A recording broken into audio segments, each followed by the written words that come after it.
You gotta change my wiper fluid. Yeah. Oh, yeah. Do you mean the bidet? Do not confuse the two. Can I give some advice to your listeners? Do not confuse the bidet and the wiper fluid. You do not want... Trust me. I know the name sounds like it's exactly what you'd want. It's not.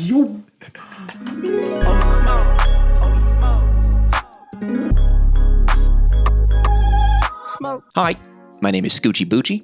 I was born from a volcano, and now I'm the best rapper in the United States.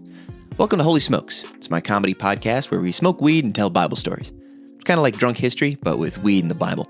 And we do improv scenes as well. New episodes every Monday on Spotify and Apple Podcasts, and you can watch the full episodes on YouTube. Also, thank you to all the new people that found my Scoochie Boochie stuff this week. I've had a wonderful week, and people have said a lot of really nice stuff. Thank you for listening to my raps as well. Enjoy. Yeah, it's quite the combination of features. Come over to my house, often for the first time, get high. Yeah. Open up the Bible and remember your childhood, potentially. And do a video. And then do two-prov while being filmed. It's like 8 hurdles, but everyone's crushed it, honestly. Yeah. Like, people are just so funny. It's a funny vibe. It's a very productive juxtaposition. That's lovely. Yeah. I like that. Very productive. It creates, very funny vibe, I think. We'll see.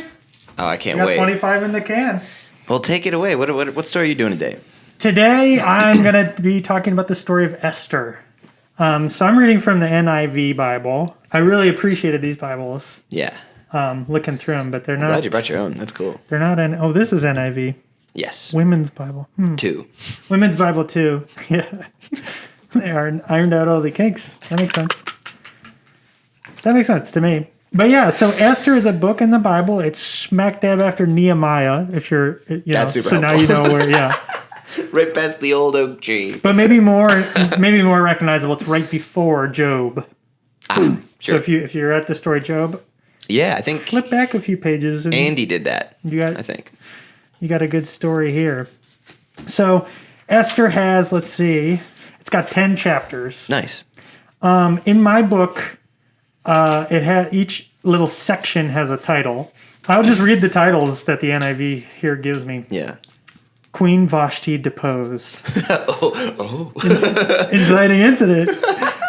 Esther made queen. Okay, our main character. Mordecai uncovers a conspiracy. Intrigue. Haman's plot to destroy the Jews. Despicable. Mordecai persuades Esther to help. We got someone on the inside. Esther's request to the king. Mm-hmm. Haman's rage against Mordecai. Mordecai honored. Haman hanged. The king's edict on behalf of the Jews. Triumph of the Jews. Purim celebrated. And the greatness of Mordecai. Wow. So it ends in a party. Yeah. Oh, it's that's got great. everything. That actually helped me out a lot. Yeah, this is the story of Esther. And I think it's an incredible story. I picked it. The moment you told me about this podcast, I said, I got to do Esther. And then I was like, has anyone else done Esther? Because I was like, this, I feel like is under, like, I don't think people know this story. Underrated. Yeah, it's dope. It's got a lot of great parts to it. So all right. I take you back to chapter 1, Queen Vashti deposed. Yeah. This is what happened during the time of Xerxes. The Xerxes who ruled over 127 provinces, stretching from India to Kush. Dank. We'll be right back. I'm just kidding. Hi, Scoochie Boochie here. It's March, which means it's time for our monthly exclusive bonus video you can only see on the Patreon this month. It's a live clip of me doing a brand new unreleased song called Look at This Pup. So it's the only place in the world you can listen to this Scoochie Boochie song right now. It's a live clip from a really fun show we did here in Chicago, so check that out. If you join that Patreon, you also get discounts on Scoochie Boochie merch, including shirts and koozies and posters.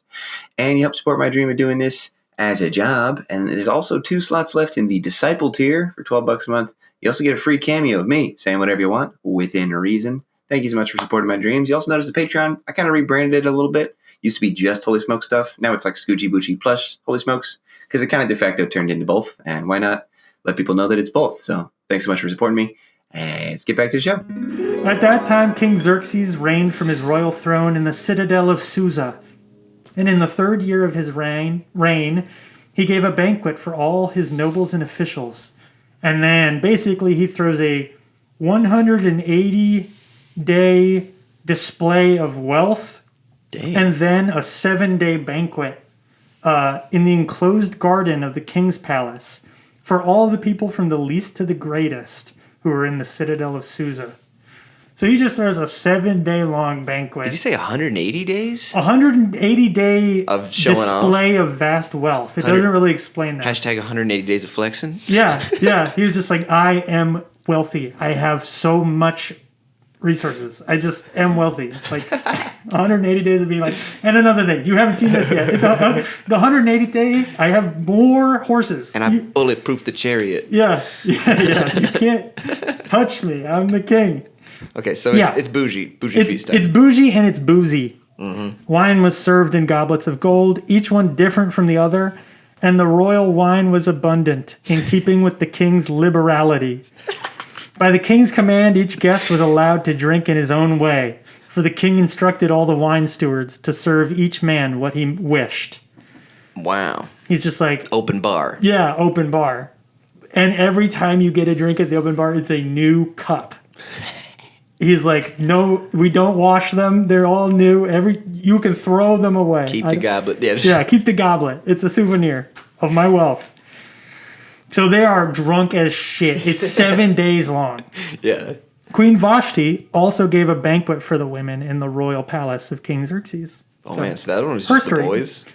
There's her story. 7 days of just dudes drinking. Yep. That's tough. Yeah, well, it gets... you can imagine where that would go, because on the 7th day, when King Xerxes was in high spirits from wine, he commanded the 7 eunuchs who served him, Mehuman, Biztha, Harbona, Bigtha, Abagatha, Zathar, and Carcass. Harbona. And Carcass is dead. Carcass, wake up. Carcass. It's time to go, bud. To bring before him Queen Vashti wearing her royal crown in order to display her beauty to the people and nobles, for she was lovely to look at. And so Queen Vashti's like, no. I'm not going to that party. I'm not going to that party. And the king is so fucking pissed. So he goes to his lawyers, his 7 lawyers. Does it say lawyers? Nobles. Sure. But he says, according to law, what must be done to Queen Vashti. So he consults with the legal team. Yeah, he goes to his legal team. So then one of the lawyers is like, Queen Vashti is wrong and has sinned against all of us. The queen's conduct will become known to all the women, and so they will despise their husbands and say, King Xerxes commanded Queen Vashti to be brought for him, but she would not come. So basically, the guys are like, we cannot be setting the precedent that our wives don't. This comes all the way from the top. Yeah. They're like, you need to, control your wife. Therefore, it pleases the king. If it pleases the king, let him issue a royal decree. Let it be written in the laws of Persia and Media, which cannot be repealed. I think that's really important. Permanent law. Permanent law. He couldn't repeal it. Right. This will come up later. It cannot be repealed. Vashti is never again to enter the presence of King Xerxes. Also, let the king give her royal position to someone else who is better than she. Then, when the king's edict is proclaimed throughout all the vast realm, all the women will respect their husbands, from the least to the greatest. And they make it law, and now all the wives are like, damn. We need a new queen now. We need a new queen. They're sending out scouts. It turns into like Cinderella, basically. Yeah, so there's a little Cinderella moment here. Chapter 2. Chapter 2, Esther made queen. Yeah. And so then we kind of are zooming in, and it's like, now there was in the citadel of Susa a Jew of the tribe of Benjamin, named Mordecai, son of Jair. Mordecai had a cousin named Hadassah, whom he had brought up because she had neither father nor mother. This girl, who was also known as Esther, was lovely in form and features, and Mordecai had taken her as his own daughter when her father and mother died. Okay. So they're both Jewish. The king's order goes out across the land, and the women are all brought up. Esther does not reveal that she is a Jew, because Mordecai forbade her from doing it. So she goes to these tests, and they're basically doing the Princess and the Pea on them. They're just like trying to choose the next one. Like the Mulan, training sequence. Yeah, exactly. All trying to become the new queen. Did they send me sons when I asked for daughters? and they have to do girl stuff. They have to do girl stuff, which is also just like running on those sticks. Be a girl. They're still running on sticks on water. Yeah, it's the same stuff. we're at war. So then Esther goes up. She's like, look, I'm the best. Now the king was attracted to Esther more than to any of the other women. Wow. And she won his favor and approval more than any of the other virgins. So he set a royal crown. That had a little bit of like virgins. Yeah, she's not a virgin. They're just like those she's other better virgins. than these freaking virgins, dude. He's talking shit. She won his favor, set a royal crown on her head, made her queen. Wow. And the king gave a great banquet. So this is a big character thing, is the king loves banquets. Yeah, he's a party guy. He's a party guy. That's a huge part of the story. He's like, new queen, party. Like, we're having a party, then the queen, new party for the queen. He's just more party. like turnt Z's. Yeah, exactly. What's this? Kush. Are they Ruler of Kush. Yeah, Kush is one of his boys, dude. You know what he does in the gang. You know his role. So wait, is this in Babylon? What's the overall land called? I think it's modern day Persia, I believe. We are in 127 provinces stretching from India to Kush. Wow. Yeah, he said we're somewhere in modern day I was just trying to figure out what the Persia. name of the beauty pageant would be called. You know, Miss Persia 20. Miss Persia. 20 whatever BC. Yeah, 3000 BC. I don't know. I don't really know. What do you think your little talent was? Telling the truth. Dude, that'd be so wild if like in a beauty pageant, it's like for their talent portion, they just look you dead in the camera, just tell you the truth. Yeah, they just tell you about the way the world works. The truth. It's like, damn. And yeah, it doesn't say what she did, but yeah, she wowed the judges. Yeah. She got through at least the first round, and then they took her to the king. I'm picturing Mordecai like in Hunger Games, the like guy who helps Katniss. Like right before she goes up, it's like, you're gonna do great, and like brushes that's her hair. kind of what it is. That's Mordecai. Mordecai would go to the courtyard to watch all this happen. Yeah. Because he wasn't allowed in. Yep. And was like every day would like massage her shoulders and be like, you gotta work on your build for this floor routine.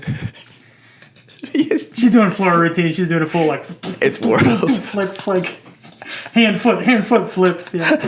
Everyone's like, holy shit. They didn't even know about that as a thing you could do. And then you see a full floor routine. She sticks the landing. She's been working on it in the garage. They have a long garage. Yeah. Got a limo. 12 chariot garage. All right. Then the next heading for this small part, Mordecai uncovers a conspiracy. Uh-oh. So while she is made queen, and then when the virgins were assembled a second time, Mordecai was sitting at the king's gate. But Esther had kept secret her family background and nationality, just as Mordecai had told her so. And he's sitting against the gate. And then Bigthana and Teresh, two of the king's officers who guarded the doorway. Oh, Bigthana? I went to high school with that guy. Yeah. Bigthana. Oh, there's a... He's our lineman. So they're the guards of the doorway, which I love. I love him like leaning up against the doorway and then like two guards at the door. I imagine them both on either side of the door holding a pike. Monty Python. Like when they... Yeah, they're both just like shooting the shit. They guarded the doorway, became angry, and conspired to assassinate King Xerxes. What? The two guys at the doorway are just like, I fucking hate the king. Let's kill the king. Oh, wow. Okay. We're going to kill the king. Next time he comes through the doorway, we hit him with the pikes. It'd be so easy, dude. He goes right. We know where he's going through. We know if he's coming through the door, just start stabbing. We're built to defend this door, so let's just defend it from him.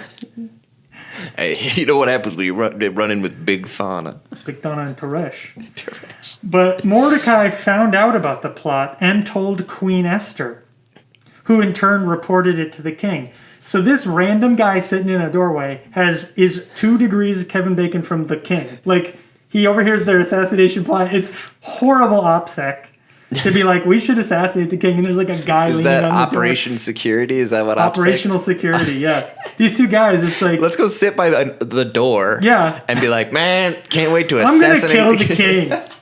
That's his window, and I'm going to climb in tonight. You know, it's like... That's like I had a friend who was joined some branch of the military, so they called another one of our friends as a reference, and they were like, "Has he ever said anything, against the U.S. like government or whatever?" Yeah. It's like never came up, dude. Like we just went to college together. We were just like sitting in the dining hall, like, man, I hope this empire crumbles soon. The fuck? Yeah, we deserve what's happening to us and more. Esther reports it to the king, giving credit to Mordecai, saying some random guy on the street just told this random Mordecai guy. This random Mordecai guy just saved your life. So they're kind of doing like Parasite. I haven't seen it. Okay, they're doing the thing where it's like one of them gets in, they bring the other one in with trust. They're like now the queen and like the guy that saved the king. They're upwardly mobile here. Nice. Okay, then we get to chapter 3, Haman's plot to destroy the Jews. So we got a scheming advisor. Oh boy. Yeah. Classic. Yeah. Worm tongue. Yeah, so after these events, King Xerxes honored Haman, the Agagite, elevating him and giving him a seat of honor higher than that of all the other nobles. So he just names Haman as his right-hand man at this time. And then Haman basically tells everyone to kneel to him as the new second in command. Okay. But Mordecai would not kneel down or pay him honor. So this is a big thing in the Bible, people refusing to kneel to officials or authorities. And then just someone's just like, I'm going to kill that guy right now. We have to kill him. Yep. So it's just one of those. The royal officials at the king's gate asked Mordecai, why do you disobey the king's command? Day after day they spoke to him, he refused to comply. Therefore they told Haman about it to see whether Mordecai's behavior would be tolerated, for he had told them he was a Jew. Haman was like, he was just like, I actually now hate the Jews. He just found out about that and was like, saw one YouTube Mordecai video didn't kneel and Mordecai's a Jew. Link the two, apply it to everyone, kill the Jews. So he was waiting for... dude, I bet the other Jews were kind of pissed at Mordecai. Like, dude, just fucking kneel, man. Well, the other Jews are like... We can't kneel? I mean, if we were... Like, it's like... Hey, stop! What do you mean? Just do a pretend kneel. What did we do? I didn't do it. We kneeled. Bow. Like, do a bow. It'd be fine. Just do a little bow. Do a little tip your cap. Yeah. But basically, he's like, these were written in the name of King Xerxes himself, sealed with his own ring. It's just like, kill, destroy, annihilate all Jews, everyone, on a single day. He names the day. I think what they do is they cast lots to find out what day it's going to be. Oh, interesting. They spin the wheel. Yeah, they spin the wheel, and it's like 13 months. And they're like, okay, in 13 months, we're going to kill all the Jews. That's quite the heads up. It is. It's a very interesting system to create laws where it's like, something's going to happen in the future. 13 months in the future. Yeah. Why? Why? It just gives all the bureaucrats a heads up. Maybe it's just like, okay, it's gonna be a lot of paperwork when we do the bloodbath. Yeah, when we kill everyone, that's gonna be old and young. We're gonna have to do a lot of paperwork.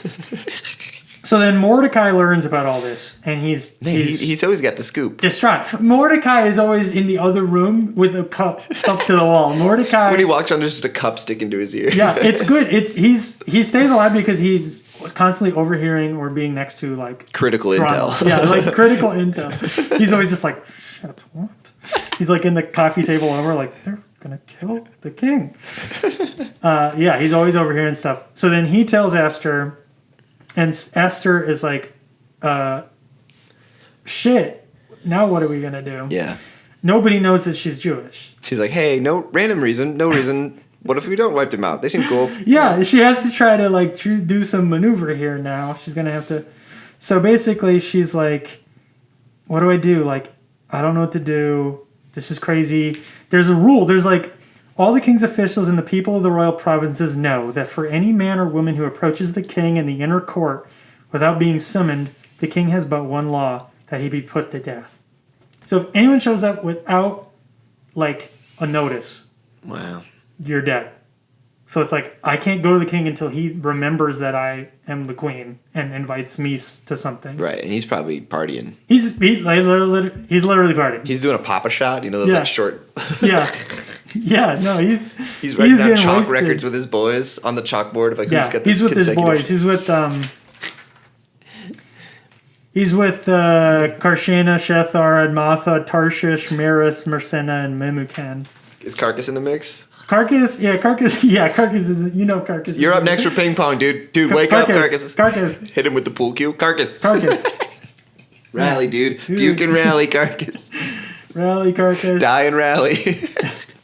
Then on the third day, Esther put on her royal robes and stood in the inner court of the palace in front of the king's hall. The king was sitting on his royal throne in the hall, facing the entrance. When he saw Queen Esther standing in the court, he was pleased with her and held out to her the gold scepter that was in his hand. So Esther approached and touched the tip of the scepter. He's just like, hey, what's up? I'm not going to kill you. Thanks for coming. Great news. Yeah. He's just like, cool. She's like, phew.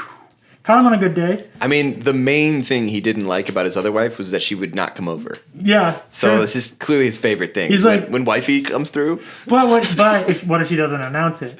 That's true. The last one was he was like, you should come. Right. Drop. This party is bumping. You need to be here. Dude, it's a Jersey party. Everyone's wearing jerseys. You gotta come. And she was like, no, I'm at the women's party.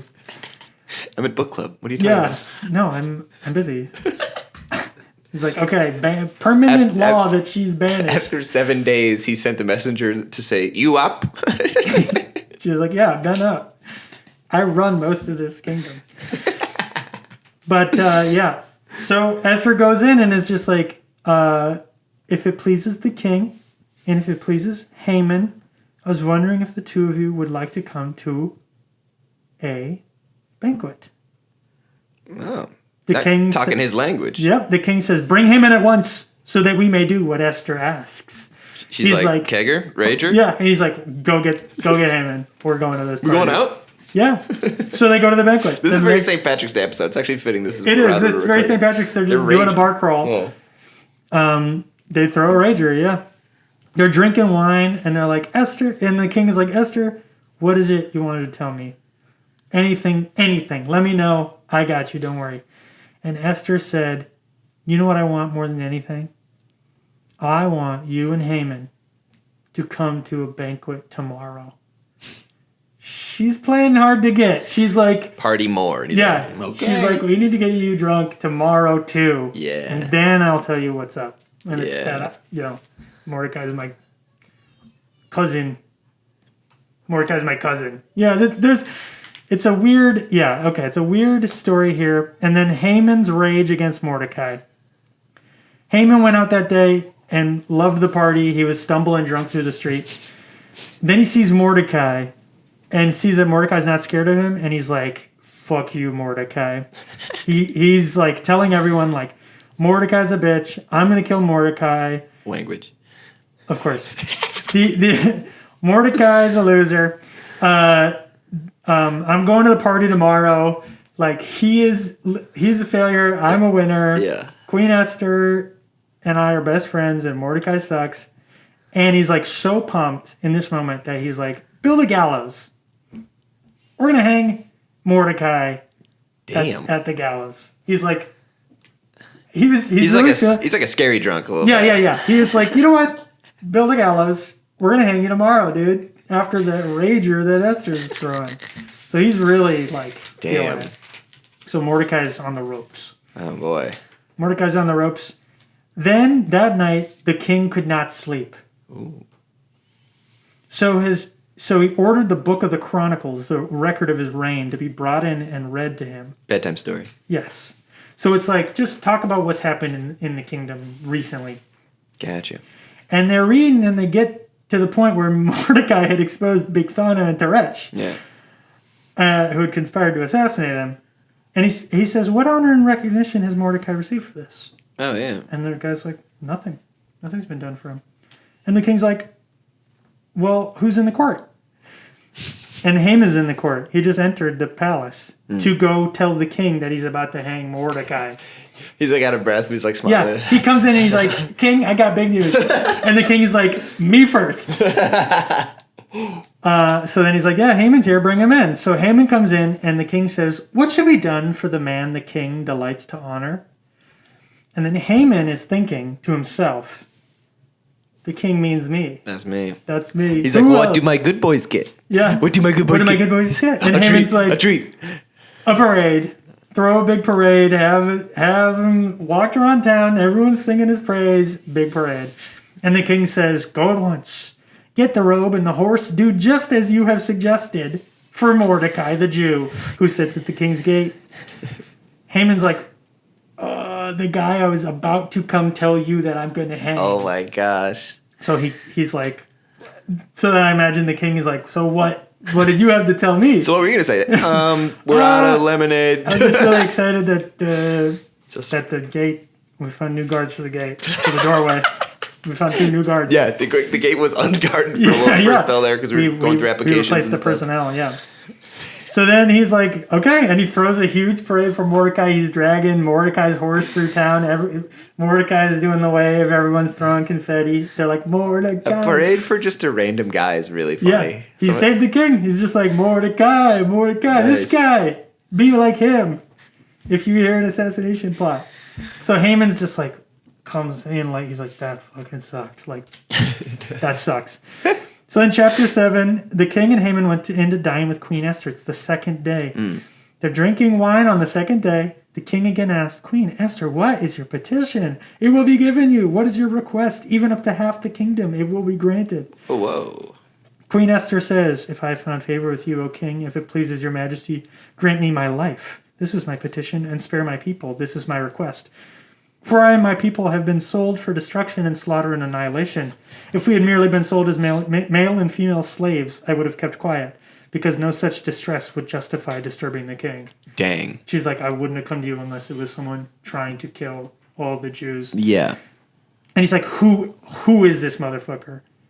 Who would dare do such a thing? Who's trying to kill you and all the Jews or whatever? Or and all your people? Yeah. He's like, I got so many genocides on the back burner. I don't even know which one you're talking about.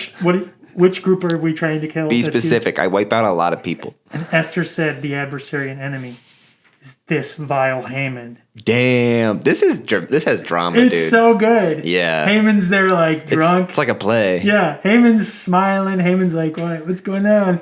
It's like, he's trying to kill me and my people. And the king is like, and then the king gets up and runs out and is just like, okay, we're going to kill Haman. But Haman, realizing the king had already decided his fate, stayed behind to beg Queen Esther for his life. But as the king returned from the palace garden to the banquet hall, Haman was falling on the couch where Esther was reclining. The king exclaimed, will he even molest the queen while she is with me in the house? Bad look, dude. Haman, my guy. Haman is falling over drunk. You fucked up. Dude. As soon as the words left the king's mouth, they covered Haman's face. Then Harbona, one of the eunuchs attending the king, said, a gallows 75 feet high stands by Haman's house. He had it made for Mordecai. So convenient. Who spoke up to help the king. How high was it? 75 feet high. 75 feet? So like... He was about to hang him above the town. Like 7 basketball hoops. No matter where you looked in town, you'd see Mordecai hanging. He was about way up. Very much kill this guy. Dude, I never... realize how tall that's ridiculous. It's a comically. It's hanging over the town. It's just like that's like Buster Keaton. Anyone could be like that guy. That guy's hanging still. They tried to hang him so high. Yeah. So Haman the rope by guys now, are like, come on, dude. Haman by now So Haman is like trying to commit a genocide. Yeah. Strike 1. And he's molesting the queen. Strike 2. Yeah. And trying to hang the king's favorite guy who he just threw a parade for. Yeah, what he should have done is be like, hey, take those gals down real quick. We don't he was like that. X-nay on that. Got the gallows. Cut it. The king says, hang him on it. How convenient. They hang Haman on his own 75-foot tall gallows. Hoisted on his own petard. That could very well be where that comes from. So then the story, it's chapter 8, it starts to fade away, but I think an important detail here is the king realizes we got to save the Jews. But he wrote the law saying in 13 months, go kill all the Jews. Right. Into permanent law. Man, he's got to stop doing that. So he keeps regretting it, drunkenly being like, and permanently, even I can't revoke this. And then in the morning, he's like, what did I sign into law? Yeah, read it back. What do we do? And it's like, kill all the Jews. He's like, whoa, what happened last night? So he's like, I know what I'll do. I'll sign another law into law, which is that the Jews are free to defend themselves by any means necessary. The purge. He institutes the purge. On that day, he says, it is now legal for Jews to fight back and kill anyone they want. So, it is legally binding that people do have to attack the Jews. The king said it. You must go do this as per law. And it is... the Jews must and can fully defend themselves. He's like, cool, so we'll do that later. He created a purge. He truly did create the purge. Everyone must try to kill each other on this day. and there's no consequence. After tomorrow, you can't. But today, kill, kill, kill. So everyone goes to kill the Jews, and the Jews kill them all. He's like, and that's how you be a CEO. Yeah, he's like, okay, time for a banquet. Yeah, the Jews win the fight.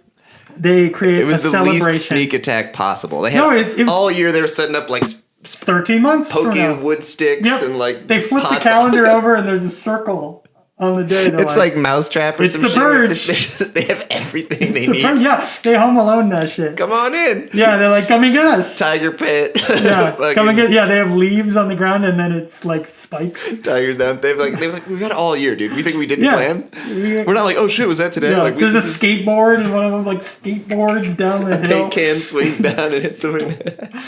It's like, why? I have to be here. I don't want to kill you. Well, we don't even want to do this anymore. It was so long ago. It's a fucking purge.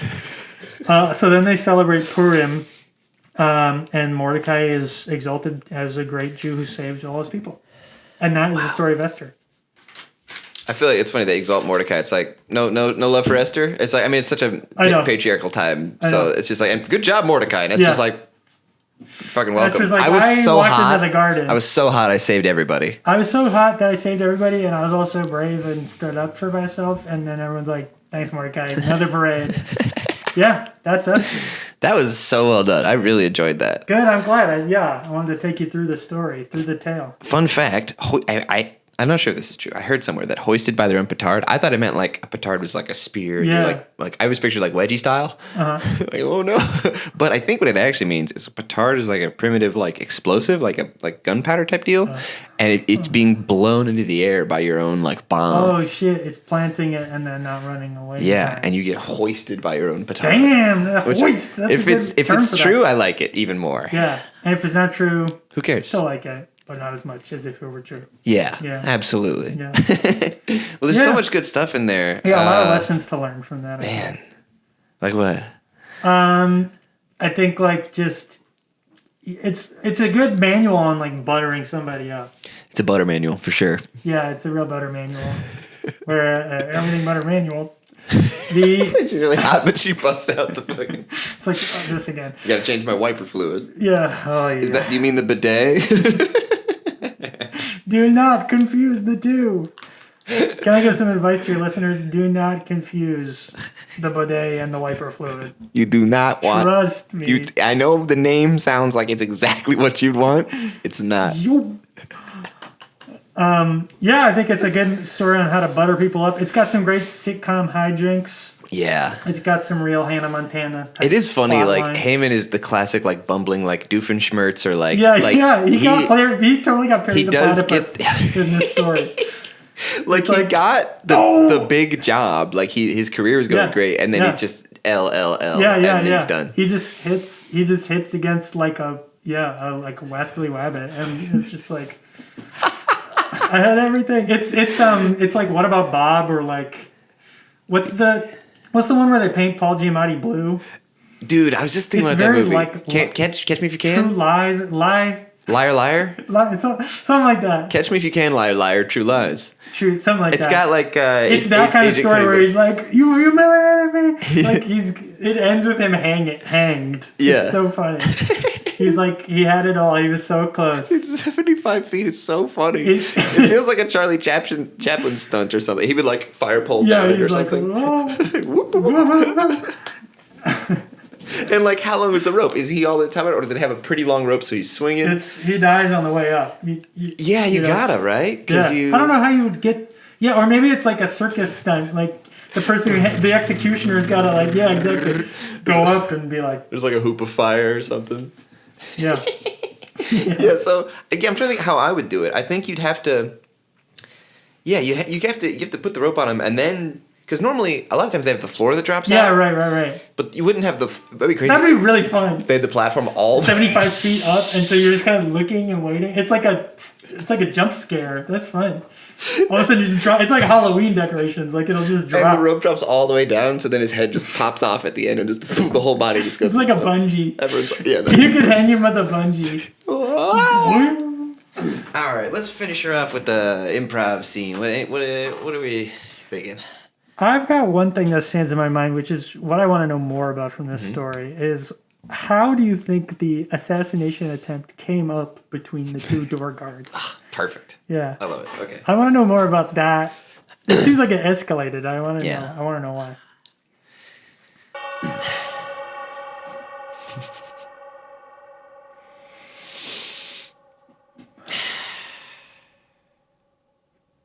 Working hard or hardly working? No. That's really good. I just thought of that. That's really funny. I'm the first person to ever think of that. It's kind of a nice play on words. It is. Wow. Damn. And it works in ancient Assyrian too, which is great. Yeah. Totally. Yeah, I hear you, man. Just watching the clock. Yeah, the sundial in the courtyard. Yep. Yeah. And the sun, really, too. Also. True. More of a Sundials ballpark. don't seem like they do that much. Yeah, and that one's sideways, so I don't think it works. It only works at certain times of the day. Yeah, I guess it's got to be exactly level. Yeah, and it's behind a building, so. Yeah. From like sun there to sun there. Not helpful. It wouldn't do anything. Yeah. Because they were like, we need people able to see it from far away, so we'll put it up high. Right. But then when they put it sideways... Have you noticed that, by the way? Everyone's been building things so high in this town. Do we not have room to sprawl? I feel like it's going vertical. I don't know if we maybe haven't been gifted the land nearby. Maybe it's a zoning thing where they like it's easier to develop or to build on plots that are already developed than to develop a new one for whatever reason. Right. I feel like it's like gentrifying upward. Yeah, dude. And they leave nothing for us. Yeah. Us down here, they just give us crumbs. Yeah. My crumb bonuses have not risen with inflation. No. And we just had a 180-day festival of how wealthy the king is. And I'm here like trying to get 30 silver to rub together. We can't even get a working clock. No, we have that technology. We have to use sundials, but they've been out of date. And I try to get for overtime, but it's all confusing because the sundials are a mess. Over us. Yeah. Yeah. You said they built a new gallows? Yeah, what? It's Who do you think that's for? It's 75 feet tall? It's rubbing it in. What a waste of taxpayers' dollars, dude. I know. Wasting taxpayers' dollars. It really, it's really, I got something in my armor on that. That's a real pebble in my breastplate. Or whatever. Exactly. And they've been building up lately, too. Yeah. It's so in our face. Yeah. And it's like... I'm here trying to scramble. I'm like eating my own horse. I have a second job. Did I tell you about my second job? What's your second job? I chop up horses so people can eat them. You're welcome. I've seen your work, yeah. Meanwhile, way up there on the King's Castle, at the highest building in the zone, up on the hill, I saw a peacock once up there. I don't even know what that is. No, I don't. Yeah, I heard it from someone else. I thought those were made up. No, it's a big feathered. Yeah, it's a peacock. He's got mythical creatures up there. Creatures up there. I'm eating my own horse. Let me eat the peacock. Yeah, I had a bunch of hamsters. We had to do like a kebab thing because we were out of food. My kids were pissed. Yeah, my wife's mad at me because the kids are mad at me. And if the kids are mad at you, that means you're doing something right because they could just bump spears hungry. on that one. Dink. You said it. Yeah, honestly, this generation. I'm gonna eat that peacock. I'm gonna eat that. That's peacock. a bold plan. And if anyone tries to get in my way, I think in order, I'm gonna hoist them on my petard. I think the only way we'll get to that peacock, we have to get the king out of the way. Exactly, that's what I'm saying. If he wakes up in a nightgown and a cap with a ball on it and a candle, and he's walking through the hallway when we're trying to get the peacock, it's over. Because we're not even supposed to see him without him inviting us. Right, exactly. He won't touch us with his gold scepter. In order to get to that, we're going to eat the peacock, right? Is that why we're trying to get it? That's the plan. Okay. That's the central plan. In order plan. to taste what must be the sweetest meat on earth. Yeah, the mythical meat. We have to get King Xerxes out of the way. Yeah, that's the only way. Ding. Hey, bud, don't lean against the gate. Hey, yeah, you can't loiter. Buzz off. We did our job. Folks, thanks for watching. Holy smokes. Is there anything you want to plug? This won't come out for quite some time, but anything people should check out? You said you had a Patreon? Yeah, we'll see if it lives this long. But I just today, as we're recording this, started my Patreon. So if you go to patreon.com/MayTheSunflower, you'll see all my work and see if you want to support me. What kind of stuff could they find on there? They'll find visual art. They'll find audio art. They'll find videos that I've edited, some of it live footage from my work, sketches, all kinds of crazy stuff. Just anything you can imagine and a few things you can't. Wow, that's good. That's a good line. Did you come up with Thanks. that? Yeah, I did. A few unimaginable things. Yeah. On the page. Phantasmagorical items. On the